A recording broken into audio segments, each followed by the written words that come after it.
মধ্যপ্রাচ্য সফরে মার্কিন প্রেসিডেন্ট ডোনাল্ড ট্রাম্প উপহার সামগ্রী গ্রহণ নিয়ে ব্যস্ত সময় পার করেছেন। ট্রাম্পের কাছে গাজা ছিল উপেক্ষিত। গাজা সংকটে ট্রাম্পের নীরবতা আরবদের মধ্যে ক্ষোভের দানা বাঁধছে। তারা বলছেন, ট্রাম্প সবকিছুই করলেন, শুধু গাজা যুদ্ধ বন্ধের দাবিটাই জানালেন না।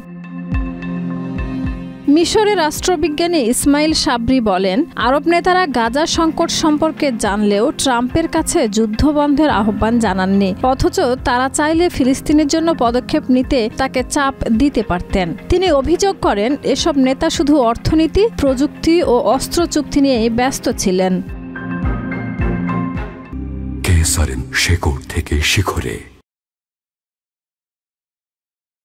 আরেক বিশ্লেষক আব্বাস মনসুর বলেন, মার্কিন নীতি এখন আদিবাসী রেড ইন্ডিয়ানদের ধ্বংসের ইতিহাসের মতোই ফিলিস্তিনিদের দমন করছে। আরব নেতাদের নীরবতা ও ট্রাম্পকে উপহার দেওয়ার সংস্কৃতি নিয়েও সমালোচনা করেন তারা।